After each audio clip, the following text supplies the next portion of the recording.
देखो रेनू बेटा, मैं जानती हूँ कि कल्चरली तुम्हारे लिए बहुत बड़ा जंप होगा, क्योंकि अपने घर में हम ये सब नहीं मानते थे कि इन रीति रिवाजों का आडंबर होना चाहिए। लेकिन अपनी सहेलियों के घर तो तुमने देखा होगा ना कि वो लोग भी इन सब को मानते हैं।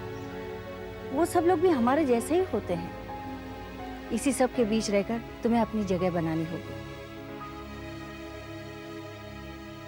क्या सोच रही हो रेनू? मॉम, मैं कुमारिकाओं का व्रत रखूंगी। Isn't that bad? Isn't that cheating? Renu, जो हुआ उसे भूल जाओ ना। बार बार वही बातें दोहराकर जितना तुम अपने आप को कोसती हो, उससे 100 गुना ज्यादा हम अपने आप को कोसते हैं। इसलिए कहती हूँ मॉम, उन लोगों को सब कुछ सच सच बता देते हैं। अगर उनको सब कुछ बता देंगे तो किस्सा ही खत्म हो जाएगा। बात बिगड़ जाएगी रेनू। बात तो अब बनी कहाँ है मॉम? मुझसे पूछे बगैर तुम मुझसे कुछ नहीं बताओगी। ठीक है, नहीं बताऊंगी।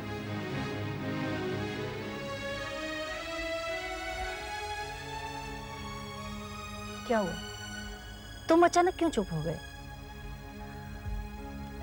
कहीं हम कुछ गलत तो नहीं कर रहे चल? ऐसा क्यों पूछ रहे हो? नहीं, वो रेणु जो भी कह रही थी ठीक ही तो कह रही थी। उस पर चीजें थोपना मतलब उसकी पर्सनैलिटी को किल करने जैसा ही है ना। मुझे नहीं लग रहा किशोर कि हम लोग उस पर कुछ थोप रहे हैं। और फिर अभिषेक मुझे वैसा नहीं लगा। काफी सेंसिबल लगता है वो। और शैला, कल को अगर उन लोगों को इसकी बीती जिंदगी मालूम पड़ेगी तो उस समय उसे जो जिल्लत और अपमान सहना पड़ेगा वो आज के बनिस्बत कहीं ज्यादा होगा। तब मैं तो अपने आप को कभी माफ नहीं कर पाऊंगा। तुम क्यों इतना भावुक हो रहे हो? जब तक मैंने नहीं बताया था, मेरे अतीत के बारे में तुम्हें पता चला था, तो फिर रेनू के घर वालों को भी उसके बारे में कुछ पता नहीं चलेगा। लेकिन ये कह रही थी कि उसके देवर ने उसे कहीं देखा है। हाँ, तो देखा होगा कहीं। किसी के कहीं दिखाई पड़ने पर तो पाबंदी नहीं हो सकती ना। डोंट वरी किशोर, सब ठीक हो जाएगा। अभिषेक नए समय का लड़का है, अच्छा लड़का है। गोविंद, मुझे मेरे पैसे वापस देते हो या नहीं? स्नेह, शांति से काम लो। मुझे घर से बेघर होना पड़ रहा है। प्लीज मेरे पैसे लौटा दो। स्नेह, अभी मेरे पास पैसे नहीं हैं। पापा, आपने जो पैसे मेरी फिल्म के लिए बचा कर रखे थे वो आप आंटी को दे दीजिए। चुप कर, पागल है क्या? कुछ भी बोले जा रही है। इतनी मुश्किल से चांस मिला है तुझे।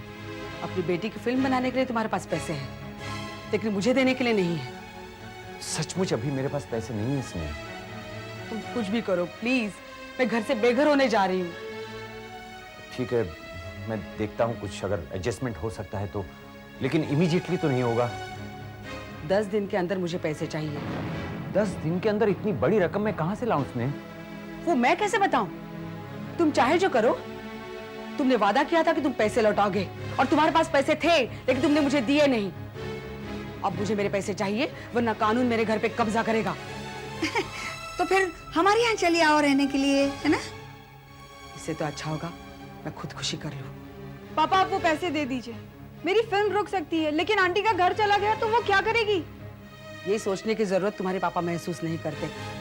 जब उन्हें जरूरत थी तब मैंने जमीन बेचकर पैसे दिए थे, और आज तुम अपनी बातों से मुकर रहे हो। नहीं, मैं मुकर नहीं रहा हूँ स्नेह। मैं करता हूँ, कुछ न कुछ करता हूँ। एक तलाक लेने के लिए तुमने इतने साल बिता दिए, वो भी मैंने फोर्स किया इसलिए, वरना आज भी तुम झूलते रहते। तुम क्या करोगे? आज हम दोनों में कोई भी रिश्ता नहीं है, इसलिए कह रही हूं गोविंद, मुझे अगर मेरे पैसे देते हो तो ठीक है, नहीं तो मैं कोर्ट के दरवाजे खटखटाऊंगी। गोविंद, याद रखना, मैं कोर्ट चली जाऊंगी, समझे तुम?